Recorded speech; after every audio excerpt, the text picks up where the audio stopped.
Hello everyone, I am Anshika Dikshit and today we are going to discuss the part of pharmacokinetics, that is ADME, absorption, distribution, metabolism and elimination related MCQs। और मैंने previous class में बोला था कि जो videos होंगे Friday, Wednesday और Sunday को वो रात 8 बजे अपलोड होंगे, बट अब वो रात में 7 PM पे ही अपलोड हुआ करेंगे, ठीक है। सो this is the intro of our class which we are going to discuss. Let's begin. तो अभी हम अपना टॉपिक शुरू करते हैं, दैट इज़ एब्जॉर्प्शन। और ये क्लास थोड़ी सी लंबी हो सकती है क्योंकि क्वेश्चन ज़्यादा हैं। So first question is bioavailability of drug refers to. Bioavailability किसको कहते हैं? Percentage of administered dose that reaches systemic circulation in the unchanged form, ratio of the oral to parenteral dose, ratio of orally administered drug to the excreted in fishes, या फिर ratio of drug excreted unchanged in urine to that excreted as metabolites। Bioavailability हमारी क्या होती है? इसका option तो ये होगा फर्स्ट वाला, बट हमारे क्या होता है बायोअवेलेबिलिटी? जो extent or fraction of drug, ठीक है, extent or fraction of drug that reaches to the systemic circulation in unchanged form। जितने एक्सटेंट में हमारा ड्रग हमारे सिस्टमिक सर्कुलेशन में पहुंच रहा है वो अनचेंज्ड फॉर्म में होना चाहिए, उसी को हम क्या कहते हैं? Bioavailability. क्या कहते हैं? बायो अवेलेबिलिटी, ठीक है। I hope you guys are understand. Next question है हमारा, which of the following is weakly acidic drug. अब ये आपको याद करना पड़ेगा, वीकली एसिडिक ड्रग्स कौन कौन सी हैं और वीकली बेसिक ड्रग्स कौन कौन सी है। एंड आई होप आप लोग पढ़ चुके होंगे, ये तो हम प्रिपरेशन कर रहे हैं इसलिए MCQ सॉल्व कर रहे हैं ना। तो इसका ऑप्शन होगा ऑप्शन डी, फेनाटोइन, ठीक है। नेक्स्ट है weakly acidic drugs. Weakly acidic drugs क्या है? Are bound primarily to alpha 1 acid glycoprotein, या फिर हम चेंज कर रहे हैं अपना ऑप्शन। नेक्स्ट ऑप्शन है are excreted faster in alkaline urine, are highly ionized in gastric juice, do not cross blood brain barrier. तो हमको इसमें से बताना है कि हमारा कौन सा ऑप्शन सही होगा। क्वेश्चन क्या था हमारा? Weekly acidic drugs. Weakly acidic drugs के बारे में कौन सा ऑप्शन इसमें से करेक्ट लिखा हुआ है? तो पहला क्या था हमारा कि वो अल्फ़ा 1 एसिड ग्लाइकोप्रोटीन से बाउंड होता है, या फिर सेकंड है are excreted fast in alkaline urine. Yes, weakly acidic drug है मतलब क्या हुआ? वो मोर बेसिक होंगे। मोर बेसिक है तो वो किस में एक्सक्रीट आउट होगा? अल्कलाइन यूरिन के थ्रू। तो इसका ऑप्शन हो जाएगा ये बी वाला, करेक्ट होगा, ठीक है। बेसिक है, बेसिक ड्रग्स कहाँ से एक्सक्रीट होंगे? अल्कलाइन यूरिन के थ्रू, अल्कलाइन पीएच पे एक्सक्रीट आउट होते हैं, ठीक है।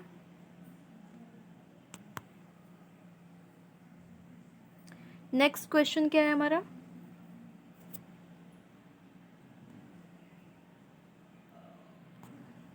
Drugs placed in rectum are absorbed by. जो ड्रग्स हम रेक्टम के थ्रू लेते हैं तो वो किसके थ्रू एब्जॉर्ब होता है?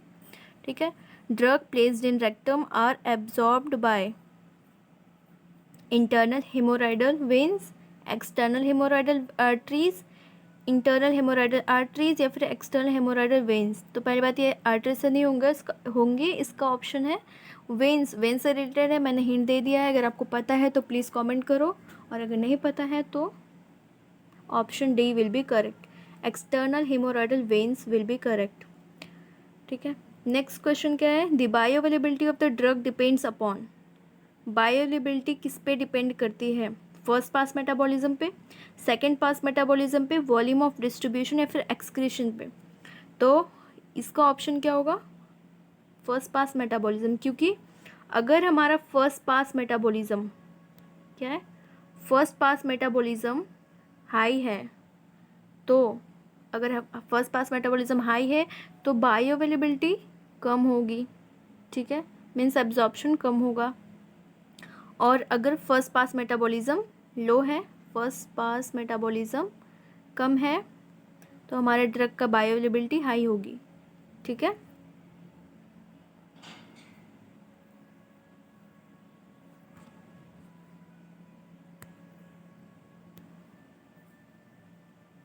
ठीक है, नेक्स्ट क्वेश्चन क्या है, bioavailability differences among oral formulations of a drug are most likely to occur if the drug, bioavailability differences among oral formulation of a drug are most likely to occur if a drug is freely water soluble, is completely absorbed या is incompletely absorbed या फिर undergoes little first pass metabolism। तो bio availability में differences कब होंगे, जब हमारे first pass metabolism में कोई चेंजेस हो रहे हैं, ठीक है, वो undergoes little first pass metabolism हो या हाई फर्स्ट पास मेटाबॉलिज्म हो, तभी हमारी बायोअवेलेबिलिटी में डिफरेंसेस आएंगे, ठीक है। तुम्हारा option D will be correct. Next PDF हमारा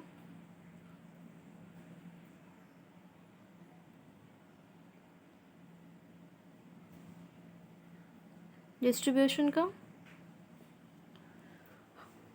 which of the following is not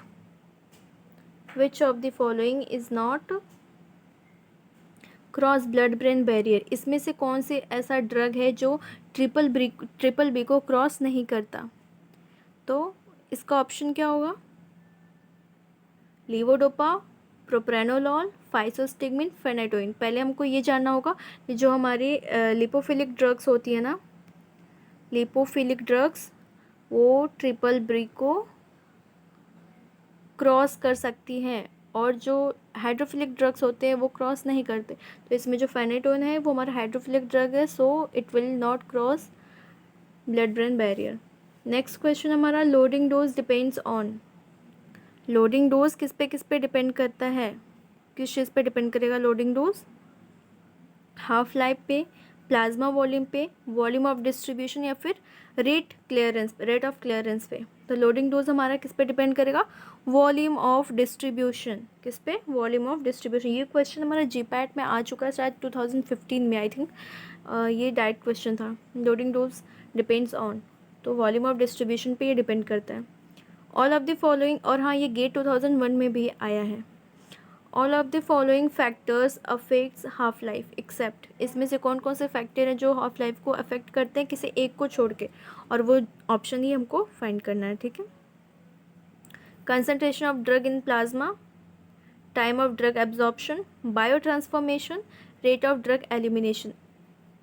अब कितना कंसंट्रेशन ड्रग का हमारे प्लाज्मा में है, या फिर बायो ट्रांसफॉर्मेशन और रेट ऑफ ड्रग एलिमिनेशन, ये तो जो फैक्टर्स हैं ना ये हमारे हाफ लाइफ को अफेक्ट करते हैं, बट जो ये टाइम ऑफ एब्जॉर्प्शन है इससे कोई लेना देना नहीं है, तो option B will be correct, ठीक है। और हमारा नेक्स्ट क्वेश्चन क्या है,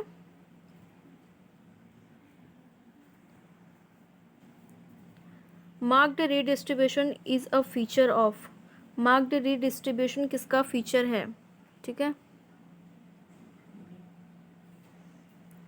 ऑप्शन क्या है, highly lipid soluble drugs, poorly lipid soluble drugs, या फिर डिपॉट प्रिपरेशन या highly plasma protein bound drugs.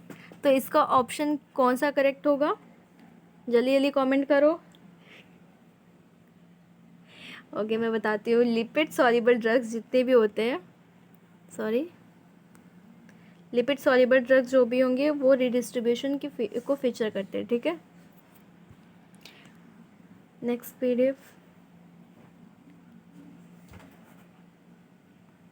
ठीक है। अभी हमारा नेक्स्ट क्वेश्चन है बायो अवेलेबिलिटी। बायो अवेलेबिलिटी मैंने पिछले स्लाइड में डिस्कस करा है कि जितने भी एक्सटेंट पे हमारा ड्रग होता है वो हमारे सिस्टमिक सर्कुलेशन तक पहुंचता है, वो भी अनचेंज फॉर्म में, उसको हम क्या बोलते हैं, बायो अवेलेबिलिटी। तो बायो अवेलेबिलिटी फाइंड करने की जो फॉर्मूला होता है वो इसमें से कौन सा होगा, area of oral upon area of IV, area of IV upon area of oral, या फिर area of oral upon area of IV into 100, या area of IV upon area of oral into 100। तो मुझे पता है सब लोग कंफ्यूज हो गए होंगे, लेकिन इसका ऑप्शन सी करेक्ट है। ऑप्शन सी क्या है? Area of oral upon area of IV into 100, इसको 100 से मल्टीप्लाई करेंगे, ये हमारा करेक्ट ऑप्शन होगा। नेक्स्ट हमारा क्वेश्चन क्या है? Low volume of distribution indicates, क्या? Low volume of distribution indicates low efficacy, decreased distribution in tissues and organ, या फिर short biological life, poor bioavailability. इसमें से कौन सा ऑप्शन सही होगा? लो वॉल्यूम ऑफ डिस्ट्रीब्यूशन किसको इंडिकेट कर रहा है? लो एफिकेसी को? नहीं। लो वॉल्यूम ऑफ डिस्ट्रीब्यूशन मतलब डिक्रीज होगा, decrease distribution of tissue and organ, ठीक है। टिश्यू और ऑर्गन में जो डिस्ट्रीब्यूशन है वो ड्रग का डिक्रीज हो जाएगा, उसी को हम क्या बोलेंगे? Low volume of distribution.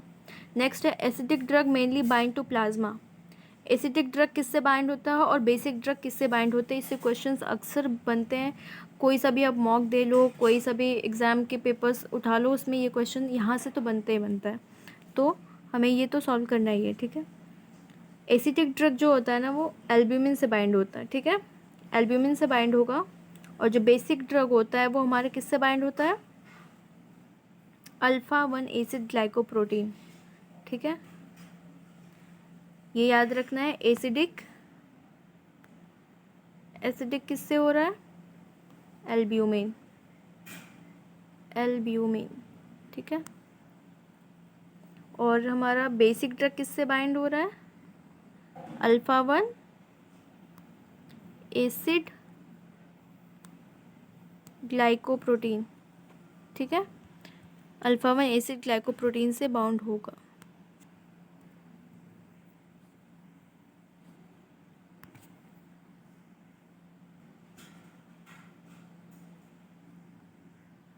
ठीक है। Next question,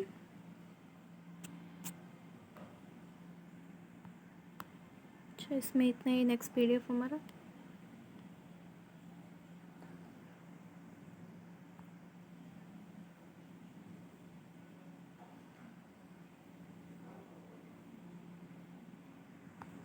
biotransformation of drug is primarily directed to. Biotransformation of drug is primarily directed to, मतलब बायोट्रांसफॉर्मेशन किसे किसे, ये मेटाबॉलिज्म के क्वेश्चन है, तो हम किसको कहते हैं? Biotransformation. Activate the drug, inactivate the drug, convert lipid soluble drugs into non lipid soluble metabolites, या फिर convert non lipid soluble drugs into lipid soluble metabolites. तो इसका ऑप्शन क्या सही होगा? बायो ट्रांसफॉर्मेशन किसको कहते हैं? जब हम लिपिड सॉल्युबल ड्रग्स को नॉन लिपिड सॉल्युबल मेटाबोलाइट्स में कन्वर्ट करते हैं, उसी को हम क्या बोलते हैं? बायो ट्रांसफॉर्मेशन ऑफ ड्रग, ठीक है। नेक्स्ट क्या है? About bio transformation untrue is, इसमें से कौन सा ऑप्शन है जो गलत लिखा हुआ है अबाउट बायो ट्रांसफॉर्मेशन? ठीक है। इनएक्टिवेट मेटाबोलाइट्स आर फॉर्म्ड, सही है। एक्टिवेट मेटाबोलाइट्स आर फॉर्म, ये भी सही है। इनएक्टिव से एक्टिव मेटाबोलाइट बनता है, एक्टिव से इनएक्टिव बनता है, ठीक है। More fat soluble metabolites are form, more H2O soluble मतलब water soluble metabolites are form, water soluble metabolites भी फॉर्म होते हैं, तो इसका ऑप्शन जो है ये सी वाला सही होगा। More fat soluble metabolites are form, ये अनट्रू है about biotransformation. Next question is which of the following is a prodrug? इसमें से प्रो ड्रग क्या है? हाइड्रोलाजीन, क्लोनिडीन, कैप्टोप्रिल या फिर एनालप्रिल, कौन सा प्रो ड्रग है? ये क्वेश्चन भी अक्सर पूछा जाता है, ठीक है। तो इसका ऑप्शन होगा एनालप्रिल। नेक्स्ट है causes for reduced bio availability include, bio availability क्यों रिड्यूस होती है उसका इसमें से कॉज हमें पता करना है। हाईली फर्स्ट पास मेटाबॉलिज्म की वजह से, इंक्रीज्ड एब्जॉर्प्शन की वजह से, या फिर आईवी एडमिनिस्ट्रेशन की वजह से, या फिर हाई लिपिड सॉल्युबिलिटी की वजह से। तो देखो इंक्रीज्ड एब्जॉर्प्शन ज़्यादा होगा तो बायोअवेलेबिलिटी ज़्यादा होगी, ना कि घटेगी। आईवी एडमिनिस्ट्रेशन करेंगे तो उसमें भी हमारा 100% बायोअवेलेबिलिटी होता है, तो of course drug will be more bioavailable. तो हाई लिपिड सॉल्युबिलिटी ड्रग्स भी बायोअवेलेबिलिटी अच्छा देते हैं, तो इसमें जो ऑप्शन होगा ना फर्स्ट पास मेटाबॉलिज्म, ठीक है। नेक्स्ट है प्रो ड्रग इज। अभी हमने ऊपर देखा था प्रो ड्रग का एग्जाम्पल, अभी हम देखते हैं कि प्रो ड्रग आखिर होता क्या है। ठीक है, प्रो ड्रग क्या होता है? Options: the prototype member of a class of drug, या फिर the oldest member of class of drug, या फिर an inactive drug that is transformed in the body to an active metabolite, या फिर a drug that is stored in body tissues and is then gradually released in the circulation। तो इसका सीधा answer होगा हमारा option C. ये क्या है ना, एप्रो ड्रग क्या होता है? एक इनएक्टिव ड्रग होते हैं, इनएक्टिव फॉर्म होते हैं जो ट्रांसफॉर्म होते हैं किसमें? बॉडी में, to an active metabolite. Body में जाने के बाद वो एक्टिव मेटाबोलाइट में कन्वर्ट होते हैं। ठीक है,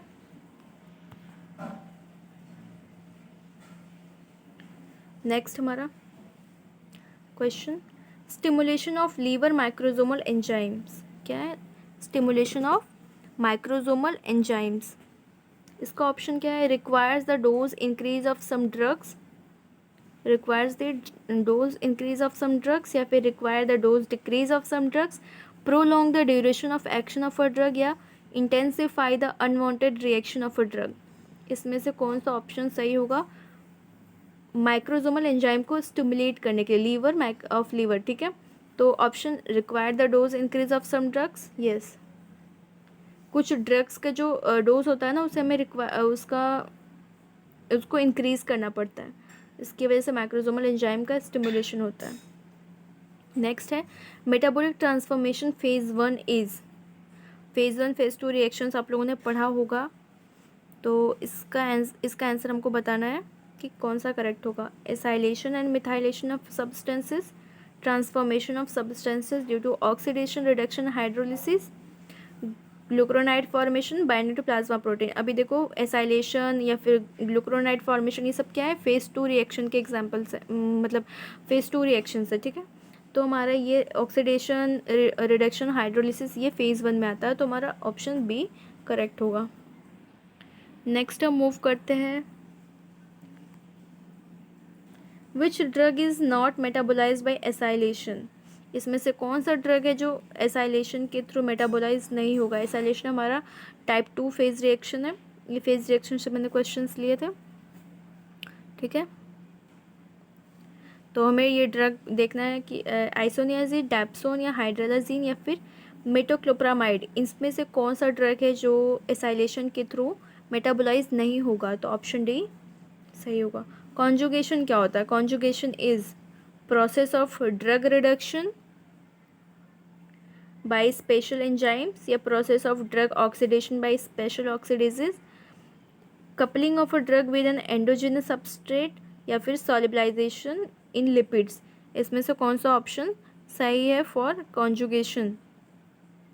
तो कॉन्जुगेशन क्या होता है हमारा? Coupling of drug with an endogenous substrate, ये ऑप्शन सही है, उसमें कपलिंग होता है ड्रग का। ठीक है, conjugation of drug includes the following except. इसमें से क्या है जो कॉन्जुगेशन में इंक्लूडेड नहीं है? Glucuronidation, sulphate formation, hydrolysis, methylation. Of course hydrolysis, ये क्या आता है हमारा फर्स्ट फेज का है ये। ठीक है, तो अभी हम क्या करते हैं, next move to the next topic. Wait,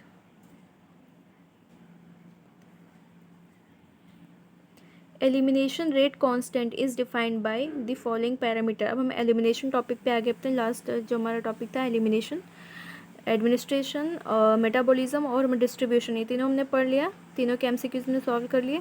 अब हमारा आ गया है क्या?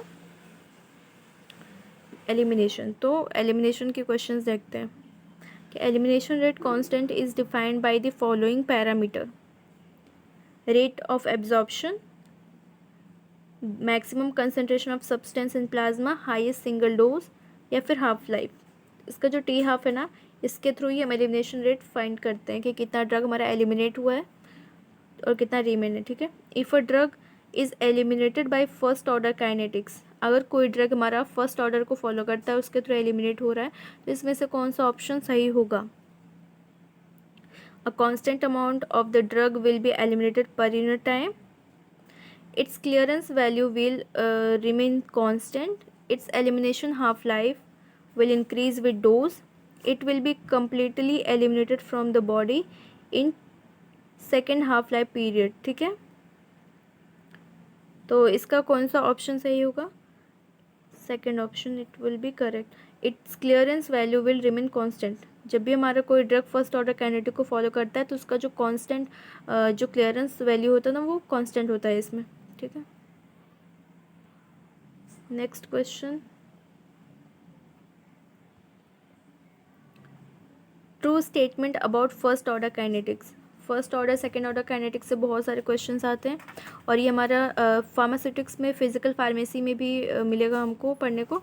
बहुत ही इंपॉर्टेंट टॉपिक है, सो इसे छोड़ नहीं सकते। नेक्स्ट तो ऑप्शन हम देखते हैं, a constant amount of drug is eliminated in unit time, या फिर the half life increases with an increase in, आगे कुछ नहीं था। The rate of elimination is constant dose. The rate of elimination is proportional to the plasma concentration. Yes. The rate of elimination, जितना हमारा elimination हो रहा है, elimination rate है, उतना ही वो किसके proportional होगा? प्लाज्मा concentration के। ठीक है, नेक्स्ट फेनाटोइन इज मेटाबोलाइज्ड फ्रॉम। फेनाटोइन को मेटाबोलाइज कौन सी एंजाइम करती है इसमें से? CYP 2C8 या फिर CYP 2D6 या CYP 1A2 या फिर CYP 2B6। इसमें से कौन सा एंजाइम है जो हमारे फेनाटोइन ड्रग को मेटाबोलाइज करता है? तो इसका ऑप्शन है option A, CYP 2C8। The primary site of drug metabolism is kidney, lungs, liver या फिर इंटेस्टाइन। सबसे ज़्यादा जो मेटाबॉलिज्म होता है ड्रग का वो कौन से साइड पे होता है? किडनी में, लंग्स में, लीवर में या फिर इंटेस्टाइन में? तो ये हमारा लीवर में होगा। ठीक है, लीवर में सबसे ज़्यादा ड्रग का मेटाबॉलिज्म होता है।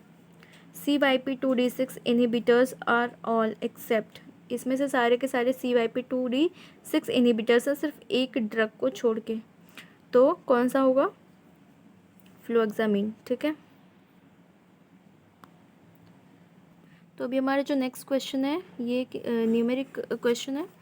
If a drug is excreted in urine at the rate of 10 mg per hour at a steady state plasma concentration of 5 mg per liter, then its renal clearance is। इसमें क्या पूछा है हमसे कि इसमें क्या क्या दिया हुआ है क्लियरेंस में? रेट ऑफ एलिमिनेशन कितना दिया हमारा? 10 mg पर आवर। ठीक है, और क्या दिया हुआ है? Plasma concentration. प्लाज्मा कंसंट्रेशन कितना दिया है? 5 mg पर लीटर। ठीक है, तो इसका हमारा फॉर्मूला क्या होता है? रीनल क्लियरेंस का फॉर्मूला हमारा होता है rate of elimination divided by plasma concentration. तो रेट ऑफ एलिमिनेशन हमारा कितना दिया हुआ है? 10, सॉरी एक second, I have to erase it. ठीक है, रीनल क्लियरेंस का फॉर्मूला हमारा होता है rate of elimination upon plasma concentration. तो रेट ऑफ एलिमिनेशन हमारा दिया है 10 mg और इसका जो कंसंट्रेशन है, प्लाज्मा कंसंट्रेशन, वो 5 दिया है। तो जब हम इसको क्रॉस करेंगे तो हमारा आएगा 2.0 लीटर वाला ऑप्शन सही होगा, 2.0 लीटर पर आवर। ठीक है, समझ आ गया सबको? नेक्स्ट PDF हमारा लास्ट, इसमें क्या है? After IV drug administration elimination of drug depends on lipid solubility, volume of distribution, clearance, drug concentration. मतलब IV अगर हम किसी ड्रग का IV एडमिनिस्टर करा रहे हैं, IV दे रहे हैं उसको, तो उसका जो एलिमिनेशन है ड्रग का वो किस चीज़ पे डिपेंड करेगा? लिपिड सॉल्युबिलिटी पे, वॉल्यूम ऑफ डिस्ट्रीब्यूशन पे, क्लियरेंस या फिर ड्रग कंसंट्रेशन पे। तो इसका जो ऑप्शन है हमारा फर्स्ट सही होगा, लिपिड सॉल्युबिलिटी पे ये डिपेंड करेगा। ठीक है, लिपिड सॉल्युबिलिटी पे डिपेंड करेगा। जितना ड्रग हमारा लिपोफिलिक होगा उतना अच्छा बायोअवेलेबिलिटी हमारा होगा। ठीक है, सॉरी एलिमिनेशन उसका होगा। हाँ, ऑफकोर्स बायोअवेलेबिलिटी अच्छा होगा, फिर एलिमिनेशन भी अच्छा होगा। Which 2 parameters are required for renal clearance? कौन कौन से पैरामीटर्स हैं जो हमारे रेनल क्लियरेंस में रिक्वायर्ड है? ऑप्शंस हैं elimination and time, time and plasma concentration, time and volume of distribution, elimination and plasma concentration. इसमें से क्या करेक्ट होगा हमारा, जो हमारे रेनल क्लियरेंस के लिए रिक्वायर्ड है वो होगा हमारा एलिमिनेशन एंड प्लाज्मा कंसंट्रेशन। क्या, एलिमिनेशन और प्लाज्मा कंसंट्रेशन। ठीक है, ठीक है। अभी हम अपने लास्ट क्वेश्चन पे आते हैं। क्या है, the clearance of drug means. Clearance of drug means का क्या मतलब हुआ, volume of plasma which is cleared of drug in a unit time, amount of drug excreted in unit time, या amount of drug metabolise in a unit of time, या all of the above. तो हमारा option क्या सही होगा, ये volume of plasma which is cleared in drug in a unit time, एक unit time में क्लियर हो रहा है। ठीक है, तो ये रहा आज की हमारी क्लास, और थैंक यू मुझे सुनने के लिए। अगर आपको पसंद आ रही है क्लासेस तो प्लीज़ लाइक करो, सब्सक्राइब करो चैनल को। ठीक है, थैंक यू।